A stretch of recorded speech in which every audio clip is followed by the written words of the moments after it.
Welcome to this week's edition of CWL Discord Weekly. I'm your host, Triple D. Let's see what the CWL superstars were up to this week as we get ready for the latest editions of Vindication and Nemesis. Rox has told the entire women's division to watch their backs.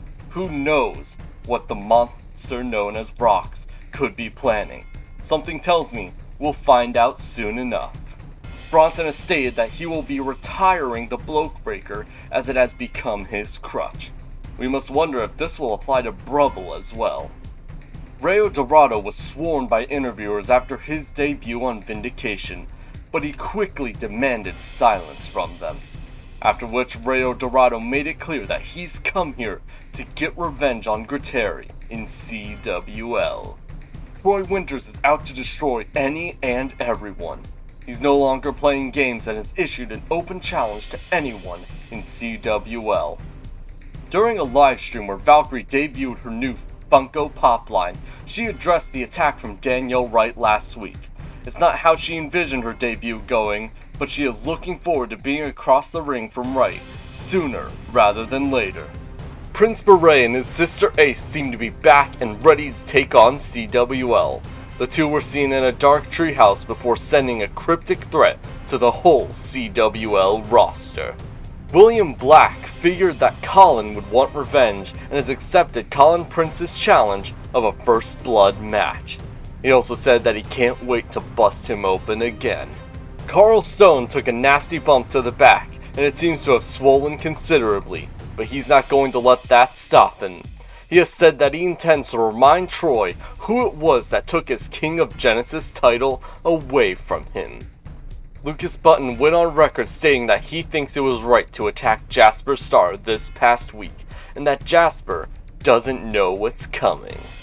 Zistro stated that he is going to be facing Ryan Quinn on Vindication. He then went on about Ryan's accolades and how big of an opportunity this is for Zistro, and that he will exterminate him. He then finished by saying that Ryan has been respectfully warned. Griteri has recovered from his grueling Mexico street fight and is ready for action. During an interview, he was asked about Rayo Dorado's comments and shrugged them off by saying, "He's beneath me." Holly Queen commented on Valencia's sneak attack recently, saying that she knows exactly why she attacked her. She said it was because she has what Valencia wants, and that if Valencia wants a title match, she'll give her one at the Super Show. Tony Samuels has said that he has to give credit to FJA due to the way he rose up in the contendership rankings, and that he already loves the 1 week he spent on Nemesis more than the 6 months he spent on Genesis. Oh no, here we go again. It seems Sheila is back in her dollhouse, despite me wishing we saw the last of the dolls in Season 4. Nevertheless, we got an explanation from Sheila, saying that she's been trying to be Selena's friend, and that Goldie said it was best for business. Pinball Witch recently stated how Season 4 was not in the Witch's favor, but now she hopes to get a taste of gold in Season 5. She then mentioned the possibility of getting a partner or two by her side. You gotta wonder, who would the witch ally herself with? A rather abrasive pistolero took a microphone after the show went off the air and said that he moved to Nemesis to get the most money for the easiest fights. After taking down the Nemesis champion, can we really argue with this statement? After the attack by Hannah Starr, Cassidy Clark seems ready to fight. She went on to state that she's going to be herself, and according to her, herself is the most hard-working, driven version of me to exist. The woman who ended Valkyrie's winning streak, the woman who defeated Jada King, and sooner or later, the woman who defeated Hannah Starr. The prequel to Liza Horror's story seems to have turned this chapter successfully into Season 5. She took down the debuting Marcella Reyes, and after a brief talk with Brian Porter, she seems to have her eyes set on gold. She's got Pinball Witch in her sights next. Jacob Nitro seemed to be still riding the high of Anarchy Inc.'s win at Endgame and has promised that in commemoration, Season 5 will be the season of Anarchy. Alex Clark was approached by Ryan Porter recently, where the main subject of focus, according to Ryan's account, was the Kingsman. But to stay on the actual topic, Alex said that his nerves got the better of him when he spoke with Jasper after Hannah attacked Cassidy, but when someone comes after his family, that they should worry about him coming after theirs. Alexander, you've beat me twice now. Good for you. I can't deny that you earned those wins. But in this business, 2 matches is just that. 2 matches. I haven't even been in this promotion for a full year, and I've had more than 20. And if you don't understand what I'm saying, it is that I think about wrestling in terms of a career, not a match or 2. For me, this is a marathon, not a sprint. But you get 2 wins under your belt, and you act like you own the place. You can spout your rude little comments that you must think are just so witty and insightful. And if that's what you want to do, if you want to spend the rest of your career riding the high of your 5 minutes of fame like a B-list actor at a movie convention, then go right ahead. But if you want to, wrestle, then just say it. Otherwise, I've got better things to do than trade insults like a couple of CWL wrestlers on Twitter. Selena seemed fired up after Backroom Dealings fired the first shot. Sheila is the next challenger at Exiled, and the champion has been through this before with the FFF. She is ready to take down not just Sheila, but the entire BRD as well if she has to. The hunt has come to Nemesis, and after their match, Belle Florent had explained that she had been on a sabbatical recently, and that now she is here to face some familiar foes. Jada King seems to be confident going into Season 5. She even stated that she was going to give Selena Adams a medium-length title reign before she takes it back.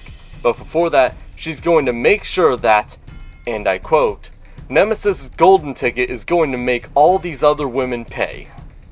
Aldo Shaw seems to still be in the sights of Jacob Nitro, and vice versa. Aldo will not let the world forget that he defeated Nitro in his Nemesis debut, and he seems to have an inherent hatred for the Firestarter. It seems they have both secured themselves matches at episode 5.3, so we look to see if any more spats are had before then. Marcella Reyes may not be off to the best start in Season 5, but she's not letting that keep her down. Despite Jada King attacking her after her match, she seems more than ready to face off against the former champ, one-on-one. Brian recently went on about how he was betrayed by the Disciples, and he had developed trust issues, but seeing Nitro try to fight off Gaiso and Jay Scott didn't set well with him, and now the two are a brotherhood with an unbreakable bond, after which Brian stated that this season he will take back his Nemesis Championship. So, you've all heard the news from Alex. I'm moving out of his house, and he isn't the happiest person about it. But I know Alex will come back. So this isn't what I'm worried about right now. Right now, I'm focused on Jake Eagle, my friend from the Fatal Vices, who I will not leave behind. We went through a lot of stuff together, and I will not let him suffer this mental scarring from the Fatal Vices alone. I want to be by his side, and I want to help him back into the light. Jessie Anderson is just an unexplainable enigma. She was just attacking Callie a few weeks ago and wanting to break her. Now she's asking for forgiveness? We're allegedly going to hear from her this week on Nemesis. Let's just hope Callie brings backup, just in case. A timid Drake broke his silence for the first time since the events at Endgame in Mexico. He says he's back to being the Detroit hero and his strength is slowly returning. He seemed a bit melancholy during this video though. I wonder if he's alright. The Bread Man himself recently commented about Jay Scott and said that he intends to get the superstar's attention. According to Dave, the first stop on the Total Destruction Tour is going to be the YouTube champion, Pistolero. Thank you for joining us on this week's edition of CWL Discord Weekly. Don't forget to hit that follow button on Twitch to get notified when we go live. Hit that like button and subscribe on YouTube as well to stay up to date on everything that happens in the CWL universe. Catch you later.